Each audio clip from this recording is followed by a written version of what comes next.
When discussing the Panasonic S1H series, it's important to recognize how the original S1H shaped Panasonic's reputation back in 2019.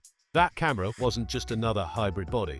It was the moment Panasonic defined itself as a company deeply committed to serious filmmaking tools. The S1H quickly earned credibility across professional sets, received Netflix certification, and became a go-to option for independent creators who wanted cinematic capabilities without committing to a full cinema camera rig.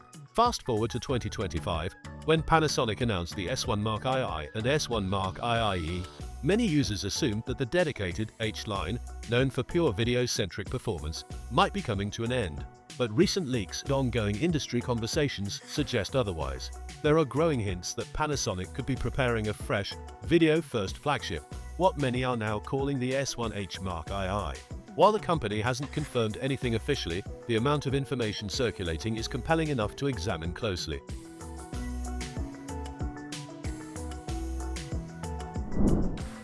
Among all the rumored details, the most attention-grabbing is the suggestion of a 16-megapixel full-frame global shutter sensor. If Panasonic truly adopts global shutter technology in a full-frame body, it would be one of the most significant upgrades the company has ever delivered. A global shutter captures every pixel simultaneously, eliminating the rolling shutter distortions that occur during fast movements, quick pans, or when shooting action scenes.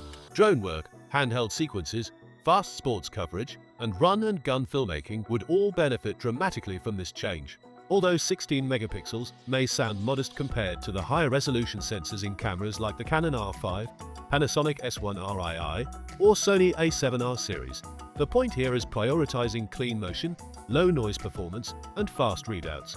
For a dedicated video-focused system, sacrificing resolution for precision motion control is a trade-off many filmmakers would gladly accept. Panasonic seems to understand that videographers care more about smoothness, accurate color, and dynamic range than they do about producing massive stills. Dynamic range is another major highlight in the leaks. Rumors point toward over 16 stops of dynamic range, which would put the camera in the same conversation as cinema bodies far above its expected price. A new V-Log2 profile might also be introduced, pushing even more gradation into highlights and shadows. On top of that, Panasonic is reportedly incorporating a color tone inspired by ARRI's famous cinematic palette. If accurate, this could give creators a more film-like, organic color base to work from straight out of camera. Another appealing feature is the ability to load up to 39 custom LUTs, giving filmmakers the freedom to monitor specific looks during production rather than waiting until post-processing. These improvements would make on-set workflows far more intuitive, especially for professionals who want to see their intended grading direction in real time. However, combining global shutter technology with broad dynamic range and low noise is extremely challenging. The heat that builds up during high bit rate video recording must be carefully managed, and the sensor design must balance speed with sensitivity. Panasonic already has a strong track record with thermal management, particularly with the original S1H's active cooling system.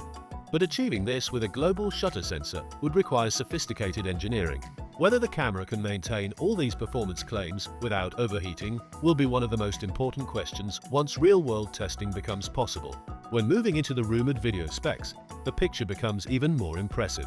Leaks strongly suggest that the S1H Mark II may offer 4K at 240 frames per second in full frame mode, with no crop. Achieving such high frame rates while maintaining full width would give filmmakers incredible slow motion options without sacrificing field of view or depth of field. Additionally, there is talk of 5.1K at 120 frames per second using an open gate format. This is particularly exciting for creators who rely on reframing in post, using anamorphic lenses, or producing content in multiple aspect ratios. Internal recording options may extend all the way up to ProRes RAW, offering excellent color fidelity and editing flexibility. The full codec list reportedly ranges from ProRes 4444XQ to ProRes Proxy, giving shooters a vast range of options depending on whether they prioritize quality, file size, or workflow speed. Still, pushing such high frame rates raises questions about heat management and recording limits. The S1H Mark II will need a sophisticated internal cooling system, quiet, sealed, and efficient, to ensure it can capture long takes at these demanding specifications. Whether Panasonic can maintain stable performance in challenging environments remains to be seen, but expectations are high given how reliable the original S1H has been. In the stabilization department, Panasonic may deliver one of its strongest upgrades yet. Rumors indicate 8.5 stops of 5-axis in-body image stabilization, complemented by an active IS mode that enhances steadiness during handheld shooting. Panasonic already leads the hybrid camera market in IBIS performance, and a more refined system could make gimbals optional for many scenarios. Documentary filmmakers, travel videographers, and run-and-gun creators would especially benefit from such stabilization. Autofocus is another major area of expected improvement. Panasonic's latest shift toward phase hybrid autofocus, combining phase detection with contrast detection, appears to be making its way into this new camera. If done well, this could deliver smoother, more accurate tracking for both people and objects, something solo creators and event filmmakers have long requested from Panasonic.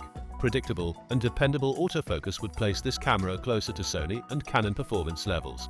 There is also talk of an extremely fast 1/120,000 second electronic shutter, a feature that may not be used often but could help shoot in extremely bright conditions or provide more creative control over motion. Storage and workflow flexibility also appear to be well considered. Dual CFX Type B card slots are expected, offering high-speed writing capability for heavy codecs like ProRes and RAW. Support for external SSD recording provides an additional layer of workflow flexibility, especially for productions working with larger formats. Some leaks suggest the camera may allow internal and external recording simultaneously, providing onboard backups that documentary and commercial creators will appreciate. Cooling design seems to follow the philosophy of the original S1H, but with improvements. Insiders claim Panasonic is developing an updated, sealed fan system that is quieter, more efficient, and better protected from dust and environmental contaminants. If true, this would allow uninterrupted recording even in hot climates or long shooting days, exactly what a professional, video-focused camera needs. Externally, leaks mention a 1.84 million dot tilting screen and a bright electronic viewfinder. While those specs may not break records, Panasonic traditionally prioritizes accurate color, visibility in harsh lighting, and low-latency displays, which are essential for filmmaking. The body design is expected to follow the rugged build of the original S1H, but may be slightly thicker to accommodate improved cooling. For now, it's clear that filmmakers who care about clean motion, cinematic color, dynamic range, and flexible post-production workflows should keep their eyes on this potential release.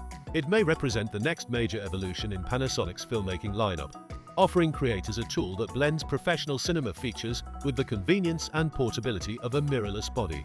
Whether it's the global shutter, the advanced slow-motion capabilities, or the ARRI-inspired color influence, this rumored camera has sparked genuine enthusiasm.